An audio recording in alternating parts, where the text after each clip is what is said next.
Agent attraction has become increasingly popular over the last couple of years as more cloud-based brokerages with tiered systems come into the picture, where originally it was just Keller Williams and eXp Realty, and now there's all kinds of different ones coming out, discounted ones, things like that. But one of the things that I really wanted to dive into is why so many people struggle with agent attraction or recruiting or whatever you want to call it. And I'm going to get into that in a second here.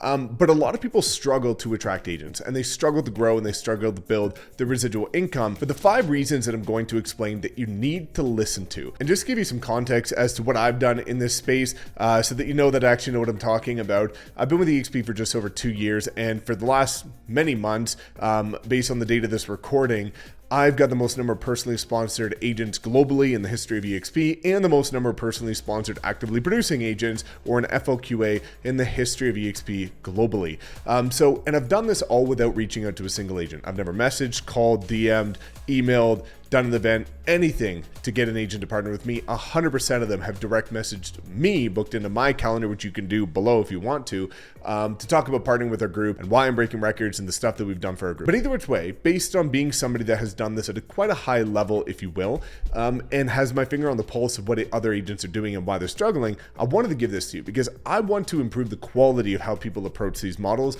and I want to make sure that people actually are leading with the right type of value and coming at it the right way, which is selfless versus selfish, and we're going to dive into all of that right now. What's up, guys? Welcome back to my channel. And again, if you don't know who I am, my name is Mike Sherrard with eXp Realty. I train thousands of agents every year to scale their business the modern way. But the first thing that I want to dive into is most agents do not properly understand their business model. So when you look at this, for example, relating listings and agent attraction are very similar. Getting a listing, getting an agent, very similar. And I'm going to draw the parallel between the two. When you're going for a listing presentation, you are selling a service. You are pitching a service, which is what you do as an agent above and beyond, right? Your marketing, your branding, your exposure, your communication, your whole process, what you do for the sellers. The one that is the best at communicating their value and the one that is best at communicating their product as a service is going to be the one that wins the listing. It's not the one with the most experience. It's not the one with the biggest budget. It's the one that is the best at communicating the value they're going to bring, which is their service, to the client. Now, with agent attraction, the product is the model of these brokerages. For example, eXp, where I am. Now, relating that to agent attraction, the product is the model. For example, eXp Realty. But when you're looking at agent attraction, your ability to attract is predicated on your ability and your depth of understanding to cater this model to each individual agent, where they want to go, what they want to do with their lives, so that you can help them. But you need to understand the nuances of the model. So I get on these calls all the time with other agents at eXp that are trying to grow and trying to build. There are other brokerages that have tiered systems. And I will ask them, can you explain to me what an FLQA is? Can you explain to me the different compensation of different tiers? Can you explain to me the nuances of the revenue share? Can you explain to me different things, especially like the different team structures, how it benefits top producers, team leaders, broker owners, new agents, about to retire, different things like that. And I will break down, explain to me the different stock awards and the different vesting period of the icon set. So I'll ask all of these qualifying questions, and most people don't even know. So they're trying to present a model that they don't even themselves understand, which is why they're not getting the agent. It's not that the agent's not joining the brokerage, it's that the agent's not joining them. Because on average, I think it's something like 98% of the agents that I've talked to have joined me. Well, that's because I understand how to cater the model and all of its intricacies and nuances to each individual based on what you care about. Not what I care about, not what somebody else cares about, just what you care about. And that's really important. So number one, the biggest problem is most people don't even understand the product that they're trying to present to other people. Number two, most people are focusing on the money, not the impact. Let me explain. A lot of people will look at the residual income or revenue share because it's not passive income, so people will also use the wrong terminology. But what they'll do is they'll look at that and they'll just focus on that. They'll say, well, I want to get this much and I want to get that many agents and blah, blah, blah. Well, what you have to understand is that for me, I focus on each individual. And it's really kind of interesting because while a lot of people are focusing on scale and just getting everybody under the sun, I decided to focus on each individual that partners with me. And by focusing on each individual, I've grown faster than almost everybody else. And the reason being is because of a couple things. Number one, when you have somebody that partners with you and you can turn them into a case study or success story like the many agents that have featured on my YouTube channel that are in my group, well, that over time actually helps you grow quicker than focusing on just getting a bunch of people, because you've proven that what you do works for other agents. Now, the second thing is with these models, All that it is taking an agent from where they are today to where they want to go and bridging that gap. You've got problem, you've got outcome, and you've got the solution, right? What is their current problem? Where do they want to go? How are you going to bridge the gap? Well, number one, you'll never be able to bridge the gap if you don't understand all of the details in the model. And number two, this is a model based on impact. This is a model about changing agents' lives. When you look at what the residual income does for people, this gives you, for example, an exit strategy and a retirement plan, which nobody else has ever had before.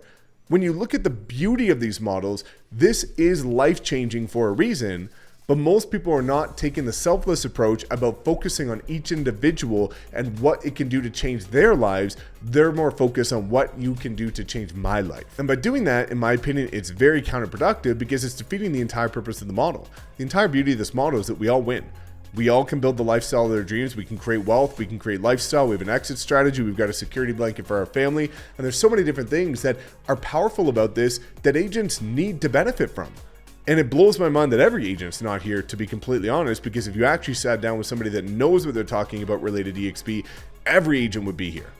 Every single one of them. And if you want to know why, book a call with me and I'll prove it to you. But it's really shocking at how many people won't look at this model because they're letting their ego and emotion get in the way because somebody explained it haphazardly or didn't even explain it properly at all, and now they've got a bad taste. So it's really important to understand that the goal of when you're looking at agent attraction is to focus on helping other people. The revenue share will come, the numbers will come. It's like people that are focusing on their following on Instagram or YouTube or wherever. And they say, I'm not going to start putting out good content until I get 1,000 followers. Well, you've got 358 followers. That's 358 people that have raised their hand to say that I care about you. I want to follow your journey. I'm here to support you. So you're just going to treat them like they don't matter?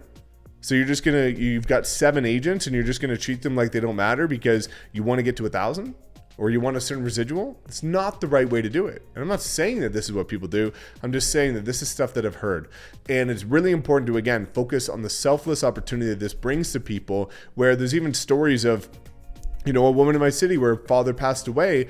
And the only reason why she was able to spend the last couple of months with her dad is because she had residual income from the revenue share that was able to allow her to not have to go close deals. And she was in tears on the Zoom call. Like, that is life-changing. That is powerful. And that's what nobody else is talking about. Number 3, creating a unique value proposition. This is something that I've done at the highest level with my group with the Wolfpack in terms of all of the additional things that we provide on top of the model in terms of our social media training, our mastermind calls, our private internalized hub, which streamlines the entire building of your business, and the culture that we have and the brand we built and all kinds of different things that, again, I talk to people about if they book a call with me. But a lot of people aren't focusing on providing additional value on top of the model, which is fine if they want to just leverage the model. But in my opinion, you've got this incredible system to build off of in order to offer more based on what your unique skill sets are, because it's a transference of knowledge. And I think that's the best part about having this 7-tier system is that 7 different layers of people are able to bring their skill sets to the table in order to help the people below them. And it's like leaders create leaders. We all win together and helping each other out.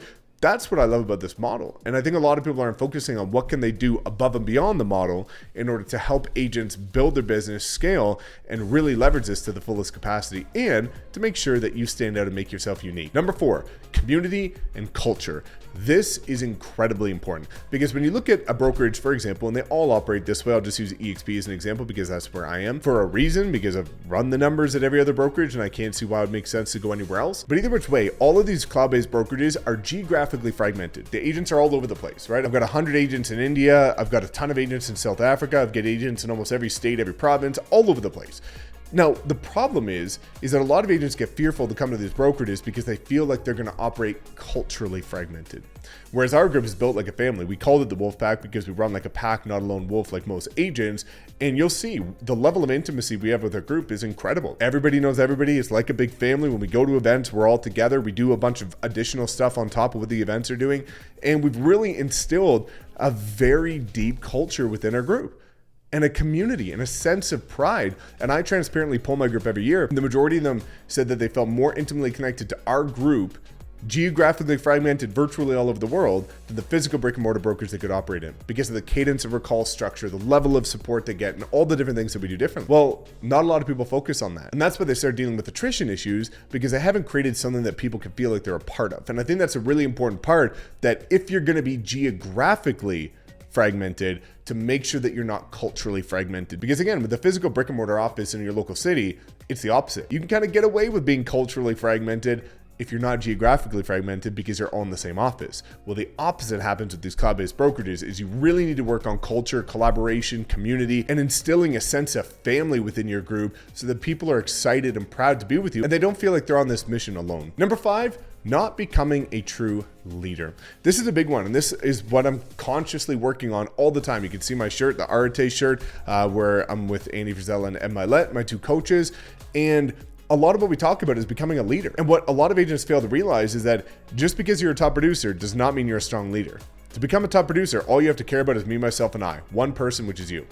Which is fine. I was a top producer for multiple years. You can see the trophies up there. But to become a leader is drastically different because now you have to manage multiple people with multiple personalities, multiple different types of problems, multiple different approaches to their business, and multiple priorities in their lives. And this is one of the skill sets that a lot of people don't focus on is how to become a true leader, because the beauty of these models is leaders create leaders. I have about 22 people that are under me that are all building pretty substantially, and I help them learn everything that I'm learning, and I help them become a better version of me. Because now when I'm on vacation, I can hit any of them up and say, hey, we've got our 2 mastermind calls today. Can you run them? And the answer is yes. And they know how to do it just like I do. And that's helping not only become a leader, but it's helping developing other leaders. Because if you talk to anybody that's built a successful business external to real estate, they will all tell you that talent development, developing talent is one of the most important skills that you can have. Because if you're the smartest person in the room, you're in the wrong room. If you're the only one that knows how to do certain things in your revenue share organization as you're building this team, then you're never going to be able to scale and create leverage of your time and income by removing yourself from certain things and having other people do it so then they can train people below them to do it, and so on and so forth. But becoming a leader requires a multitude of different things, and you have to approach it differently than just production. You have to learn how to manage stress a lot better. You have to manage emotions a lot better. You have to learn how to deal with other people and how to approach situations from the outside in and the inside out. And you really have to become understanding of what makes different people tick so that you can cater your responses and your solutions to problems to that each individual. And as you grow bigger, it amplifies. So if you're not working on becoming a better leader, which unfortunately most don't, they end up building a pretty decent sized organization at a brokerage like this, but then unfortunately they start to deal with attrition issues because they didn't work on themselves. And I think your business will always grow to the capacity that you are as an entrepreneur. Your skill sets, your mindset, all of that, whatever your level you're at, if you're not making 7 figures a year yet, that's because you're not a 7-figure entrepreneur. Period. If you're not making 6 figures yet, you're not a 6-figure entrepreneur. And same thing goes with leaders. If you don't have 1,000 agents yet, you have not become the type of leader that deserves 1,000 agents yet. So work on yourself. I'm constantly working on myself. And I know that even though broken records at the company, I still got a ton of stuff that I need to learn and grow and do and improve all the time. It's a lifelong journey. But those are the things that I think a lot of people really struggle with. And I just wanted to share that so that hopefully they can reflect, take that in, and start to make improvements. So if you have any other questions about it, if you want to book a meeting with me, if you're looking at joining at one of these brokerages, feel free to click the link in the description. Otherwise, thanks so much for tuning in as always. Please make sure to like, comment, subscribe, and we'll see you in the next video.